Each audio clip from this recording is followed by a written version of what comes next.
A smiling father, a picture-perfect family, and a home filled with silence. In August 2018, America watched in horror as Chris Watts, a seemingly normal husband and father, pleaded for the return of his missing wife and children. But behind his calm face was a secret more monstrous than anyone could imagine. This is not just a story about murder, it's about identity deception and the horrifying silence of premeditated evil. You're watching Evidence in the Dark, where true crime meets psychology. Stay with us as we trace the timeline, dissect the motive, and look inside the mind of a man who destroyed everything for freedom.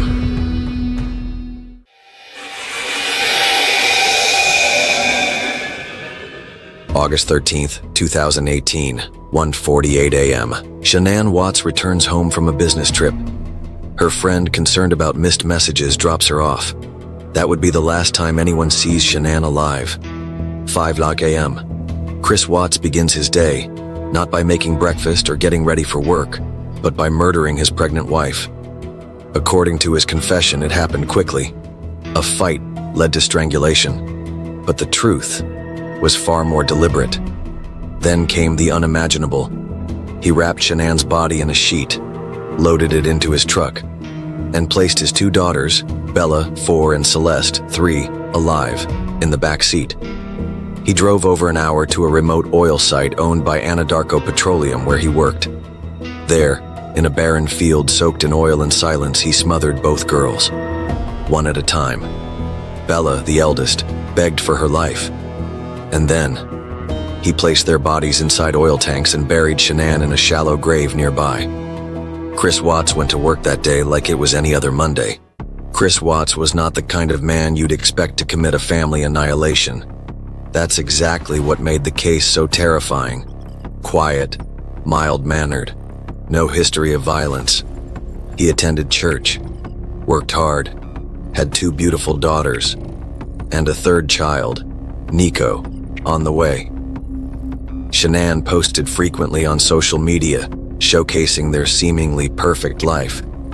But behind the Instagram filters and Christmas cards, cracks were forming. Chris had become distant. He lost weight, changed his behavior, and most importantly, started having an affair with a coworker named Nicole Kessinger. He told her he was separated, lied about his marriage, and within weeks he was dreaming of a new life. Chris was no criminal mastermind, but he was methodical, careful enough to stage himself as a grieving husband while disposing of his entire family.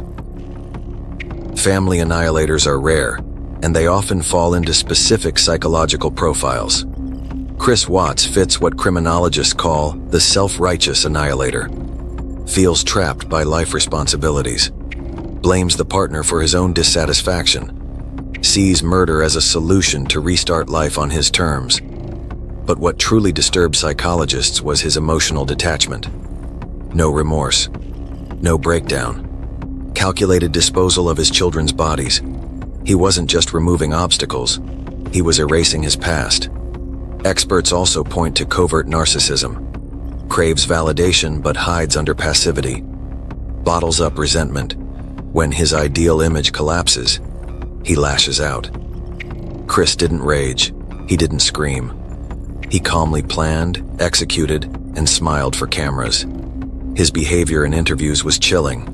Flat tone, robotic affect, excessive blinking. He spoke in past tense, smiled nervously, and never referred to his family with real emotion. The facade had shattered, but he kept playing the role.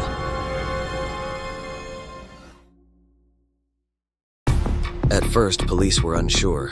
Chris was cooperative on the surface, but soon inconsistencies emerged. He parked his truck in an unusual spot. Neighbors' CCTV showed no one else leaving the house. He failed the polygraph, badly. In one of the most memorable interrogation moments, FBI agent Tammy Lee asked, "Do you think you're gonna pass this polygraph?" Chris quietly said, "No." Eventually, under pressure, he confessed. Not the full truth. At first, he blamed Shanann, claimed she killed the girls, and he reacted. But investigators knew better. And soon, so did the world. DNA, cell phone records, GPS, CCTV, all told the real story. In November 2018, Chris Watts pleaded guilty to 5 counts of first-degree murder, unlawful termination of a pregnancy, 3 counts of tampering with a body. The death penalty was removed in exchange for full confession. In court, he showed emotion for the first time, but many questioned whether it was genuine or performative. Shanann's family chose compassion. They asked the court to spare his life. Chris Watts was sentenced to life in prison without parole, serving his term in Wisconsin for his own safety. Chris Watts didn't just commit murder, he committed obliteration of his wife, his daughters, his unborn son, and the life he pretended to cherish. Why? To escape, to rewrite himself, to be free. You've been watching Evidence in the Dark. If this case shook you, subscribe. We bring you real stories with real psychological depth. Behind his calculated crime lies a deeper lesson, that evil doesn't always wear a mask. Sometimes it wears a smile.